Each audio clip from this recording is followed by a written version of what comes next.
Hello, Rama Put. Hope all are in good health, feeling great, wonderful, having a happy and peaceful life. Now let's continue with the next part. The calmness sinks into my thoughts. The loveliness of it all touches my heart. How can one forget these benign minutes which the fates have portioned us?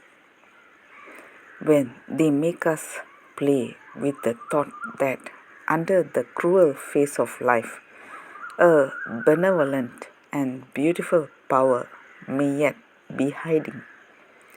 These minutes put our commonplace hours to shame. Out of the dark void, they come like meteors to light a transient trail of hope and then to pass away from our ken.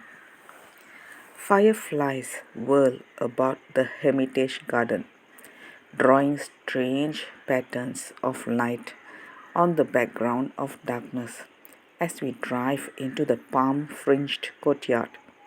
And when I enter the long hall and drop to a seat on the floor, the sublime silence appears to have reached this place and pervaded the air.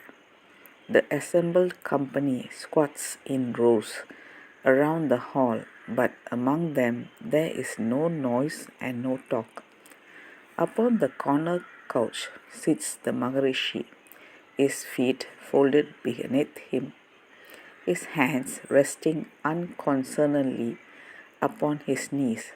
His figure strikes me anew as being simple, modest, yes, yet withal it is dignified and impressive. His head is nobly poised, like the head of some Homeric sage. His eyes gaze immovably towards the far end of the hall. That strange steadiness of sight is as puzzling as ever. Has he been merely watching through the window the last ray of light fade out of the sky? Or is he so wrapped in some dreamlike abstraction as to see naught of this material world at all? The usual cloud of incense floats among the wooden rafters of the roof. I settle down and try to fix my eyes on the Maharishi, but after a while feel a delicate urge to close them. It is not long before I fall into a half sleep, lulled by the intangible peace which, in the sage's proximity, begins to penetrate me more deeply.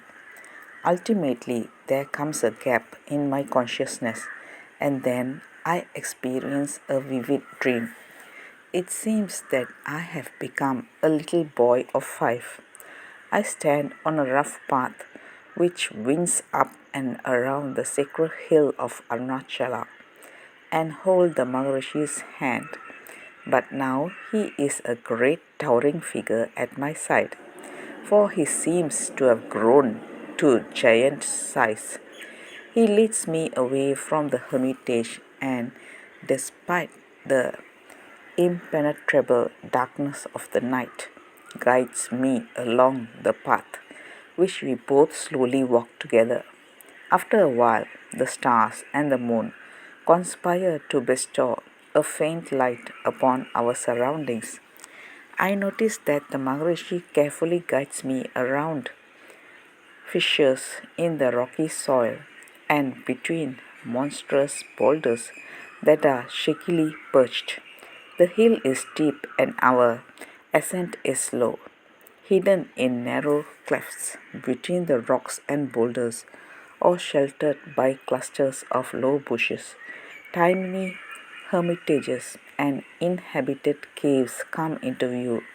As we pass by, the inhabitants emerge to greet us, and although their forms take on a ghostly appearance in the starlight, I recognize that they are yogis of varying kinds. We never stop for them, but continue to walk until the top of the peak is reached. We halt at last, my heart throbbing with a strange anticipation of some momentous event about to befall me. The Maharishi turns and looks down into my face. I in turn gaze expectantly up at him. I become aware of a mysterious change taking place with great rapidity in my heart and mind. The old motives which have lured me on begin to desert me. The urgent desires which have sent my feet hither and thither vanish with incredible swiftness. That's all, folks. Let's continue the next chapter. Thank you. Bye bye. Rama Rama Pupote.